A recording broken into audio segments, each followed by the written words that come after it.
Hello and welcome to PCMag Live. I'm Dan Costa, he is Sascha Segan, and we've got a great show for you today. We're going to break down the top tech news of the day, we're going to answer one of your reader questions, and then we will show you one cool thing that we pull off the shelf in the lab. Sascha, let's get to the big news of the day. On Monday, Apple will hold its Worldwide Developers Conference. Thousands of Apple developers are going to come to San Francisco and find out what Apple has in store for the next year, maybe the next several years. It's a big show. The future is on display. You're going to be in the room. What do you expect to see? Yeah, I mean, let's moderate expectations, first of all. WWDC is primarily about software. This is a developers conference, and what we're going to see mostly at this show is the next versions of iOS for iPhones and iPads and of Mac OS X for the Macs. And we're going to see a lot of software add-ons that go with these. For instance, there's going to be a lot of demos of CarPlay, the new in-car technology. There's probably going to be a new licensed smart home standard that Apple will license out to accessory makers. Maybe it'll be called HomePlay or something like that. Since Apple just bought Beats, I wouldn't be surprised if we see Beats integration into iOS, and if we see Beats Music start to replace iTunes Radio. I wouldn't be surprised if we see something about iBooks, some big iBooks move to just kind of, flip the bird at Amazon over this Amazon Hachette thing that's going on. It's not going to be a terribly important announcement because iBooks is not a huge part of their company, but it's just going to be just enough to poke their finger at Amazon and highlight this Hachette thing and make sure that people know that Amazon is the bully in the publishing space. Exactly. Now, what we shouldn't be looking for, and this is really important, is that we do not expect new hardware at this show. Okay, the new iPhones are still probably coming in September. The new iPads are probably still coming in October. Yes, there is a Retina MacBook Air in the works, but it may come a couple of months down the road. This show is very much about the platforms, and it's about developers coding for this next generation of hardware that we'll hear about a couple of months down the road. Yeah, but the platforms are the most important thing. If you look at where the innovation is, if you look at where all the money and the revenue is, it's happening on the software side, and Apple is fundamentally a software company. Yeah, I mean, if you look at why people buy iPhones, okay, people aren't buying iPhones because they have the best hardware technology. They're nice phones, but there are other phones with as good or better hardware out there. They buy iPhones because of iOS, because of the amazing third-party apps, the terrific world-leading app store, the experiences that iOS provides them and enables them to do. And so that's what the next generation of those experiences, that's what we're going to be hearing about on Monday. So let's move from software development to space exploration. The SpaceX program has launched, and they have a manned spacecraft. It's called the Dragon V2. It seats 7, so it's pretty pretty roomy, pretty spacey, I almost said. And but what astonishes me is that these private companies are building these spaceships to serve as taxi cabs for NASA, but NASA can't do this themselves. Well, the problem is NASA can't do any long-term planning right now because NASA is such a political football and is at the bottom of everybody's budgetary concept. NASA cannot plan any project that takes more than a couple of years, realistically, because in the next Congress, that project may just get randomly killed by a member of Congress. So you find these guys like Elon Musk who have their own money, who can make long-term plans, taking over in the realm of space simply because next year they aren't about to have some congressman running for re-election decide to balance his budget by killing his funding entirely. Yeah, it's really a total flip of how the space exploration and NASA used to work.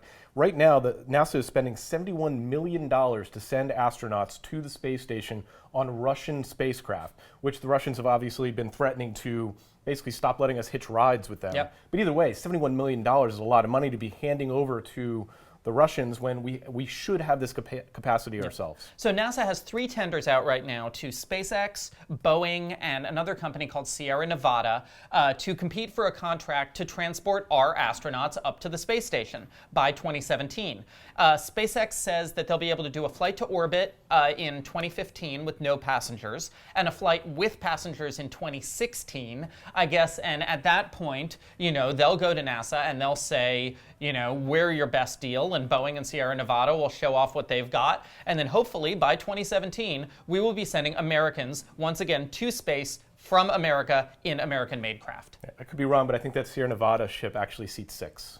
That's what I'm thinking. Also in the news, former Microsoft CEO Steve Ballmer is buying the LA Clippers.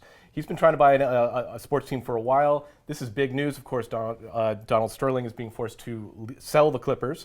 But unfortunately, he will not be able to move the team to Seattle, which is going to disappoint a lot of Seattle fans. But this is big news in the sports world, and it also opened up a host of internet jokes about Microsoft or Steve Ballmer buying the Clippers. Yeah, I mean, within 20 seconds, of course, you saw 9,000 people on Twitter saying that he was going to rename the team the Clippies, and there were all these little photoshops. That's like the obvious joke. Yeah, though. Clippy, the Office 97 mascot, twirling a basketball like a member of the Harlem Globetrotters. But yeah, what were the wittier ones? The wittier. See, that was the obvious one. That's the one that leapt to my mind. But at Lewis Gray tweeted out, "How about moving the 3-point line to 3.1?" Which is not terrible. Tim Moynihan, at Tim Moynihan on Twitter, said under Ballmer's watch, he expects the Clippers to excel. Weak. And then this one is sort of inside baseball, but I like it. It's my favorite. Quentin Hardy on Twitter said the new Clippers rule: 5 players on the court, broken into 3 teams of 3. You need permission of all 3 to take a shot. Okay, this is a reference to the paralytic management system that Microsoft had for years, that the new CEO Satya Nadella is just breaking down and reorganizing now. But Ballmer had this horrendous, siloed, committee-based management system that people say really paralyzed Microsoft for quite a while and caused it to lose a lot of ground. So it's a joke about that. Yeah. If you know about that, it's funny. It is funny. I'd call it inside baseball, but it's basketball. Let's move on to a reader question. We got a reader question in via email. We answer reader questions on Twitter, on Facebook, via email, passenger pigeon. Also, we've gotten a couple questions that way. Cliff asked via email, does the Apple deal mean that his next iPhone will come with Beats headphones? Obviously, no one is really satisfied with the stock headphones that come with the iPhone. Yeah, not even Jimmy Iovine, who has talked about how much he hates default earbuds, which come with phones.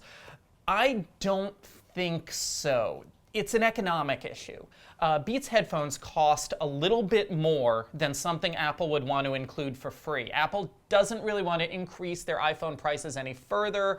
I think the Beats headphones are just going to be an upsell. Now, they might be an upsell for less than the standard retail price of Beats headphones. For instance, you may be able to online buy an iPhone with the standard earpods for $649 or whatever, and then Beats headphones would be a $49 bump above that, as opposed to $99 on the retail shelf, because you're subtracting the price of the earpods. But I think it's still going to be a premium brand. It's still going to be an upsell. Yes, they will still be available for people with other phones, the hardware line at least, but it's not going to be completely included for free with all Apple products. Yeah, there's no need. They want you to pay extra for Beats, and they're going to want you to keep doing that. Let's move on to one cool thing. We test thousands of products here in our lab in New York City. Every day, take one thing off the shelf and show it to you live. This is actually something very cool. We saw at MWC. We were very excited about. We didn't know anything about the pricing information, which is going to be very revealing. This is the Asus Padfone X, and it looks like a small laptop, but it indeed is far, far more. Now watch this. Okay, so it looks like one cool thing, right? No. 2 cool things? It is 2 cool things. No, but wait. It is 3 cool things. The Padfone X is this amazing transforming phone, tablet, laptop thing where, so for $199 with contract from AT&T, you get this very nice Snapdragon 800 based 5-inch smartphone. Nice 1080p display, runs Android, decent camera, generally a good performing smartphone.